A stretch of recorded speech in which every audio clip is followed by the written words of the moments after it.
मानस श्रृंखला में आज का विषय धारणा।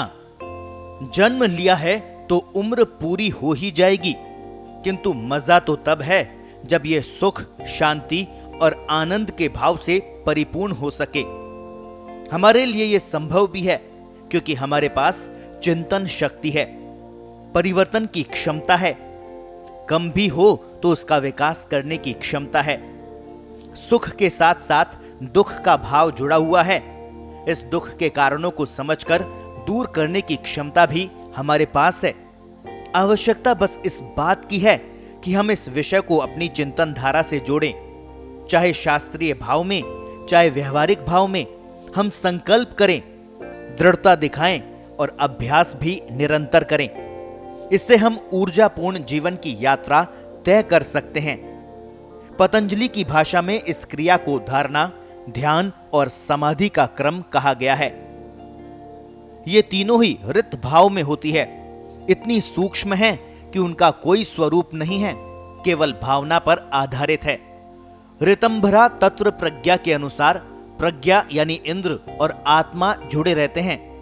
व्यवहार में धारणा का अर्थ है जीवन की दिशा तय करना, लक्ष्य तय करना, लक्ष्य के प्रति संकल्पवान होना, लक्ष्य का निरंतर चिंतन करते रहना, लक्ष्य को मन के साथ जोड़े रखना, विषय के साथ बने रहना, अपनी सारी शक्तियों को लक्ष्य पर केंद्रीभूत करना, एकाग्र हो जाना, एकाग्रता की प्रबलता को भी समय के साथ बढ़ाते जाना और लक्ष्य के साथ तन्मय हो जाना।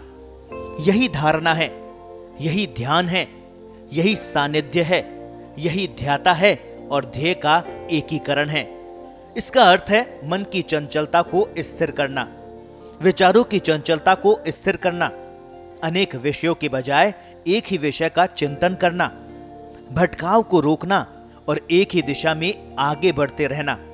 इसका अर्थ है निरंतर जागरूक रहकर जीना। भीष्म कहते हैं कि जिसमें धारणा है वही धर्म है। धर्म ही धारणा करता है, इसी से संतुलन बना रहता है। हर व्यक्ति में ऐश्वर्य यानी ईश्वर का अंश होता है। वह अपनी मर्जी से चल सकता है, बैठ सकता है, परंतु होता यह धारणा के आधार पर ही है। हमारे हर कार्य के मूल में धारणा होती है। यह कार्य इतना सरल भी नहीं है। पहले तो नियत ठीक हो। किसी भी कार्य के परिणाम केवल मेहनत अथवा बुद्धि से नहीं आते, अच्छी नियत से आते हैं। इसके अलावा स्वयं को विचलित न होने देना, धैर्य से रहना, दिमाग को खुला रखना और मन में साहस को बनाए रखना भी नितांत आवश्यक है। कार्य के साथ साथ अनुभवों के प्रति जागरूक रहने की भी जरूरत है। चेतना के परिवर्तन निरंतर दिखाई देते रहने चाहिए। धारणा भारी जुड़ाव को, स्थूल जुड़ाव को कहेंगे तो ध्यान सूक्ष्म स्तर पर होने वाले चिंतन, मनन और अभ्यास को।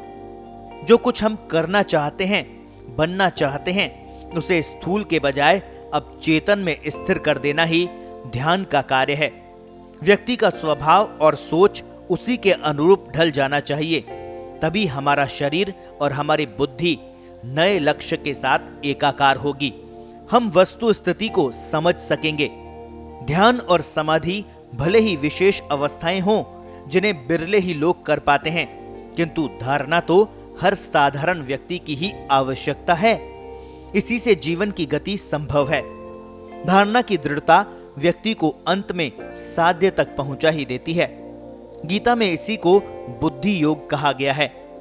आस्था का प्रश्न बड़ा है क्योंकि मन का धरातल आस्था पर टिकता है। आस्था के सहारे अनभिज्ञ भी लक्ष्य तक पहुंच जाते हैं।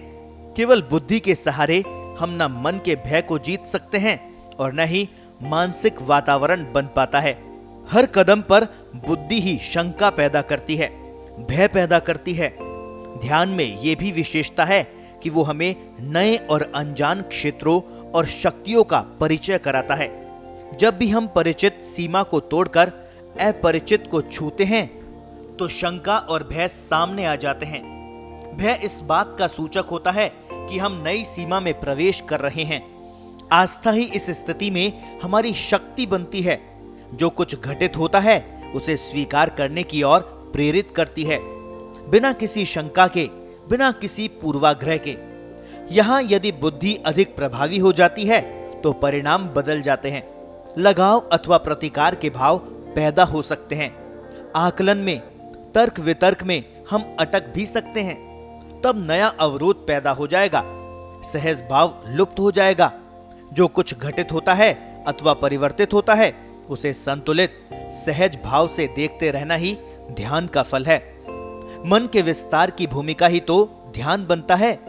मन की शक्तियों को जगाना अर्थात आवरण हटाना, दया करुणा जैसे भावों को घनीभूत करना, आनंद भाव को प्रतिष्ठित कर व्यक्ति को भय मुक्त करना या दुखों से बाहर निकालना ध्यान से ही संभव हो सकता है।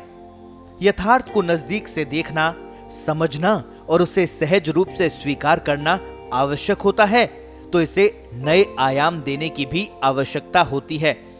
धारणा के सहारे ध्यान आगे बढ़ता है। इच्छा शक्ति ही अभ्यास के क्रम को बनाए रखती है। कार्य कैसा भी हो, बिना धारणा या भावना के पूरा नहीं हो सकता। बड़ा कार्य तो हाथ में लेना ही कठिन होता है।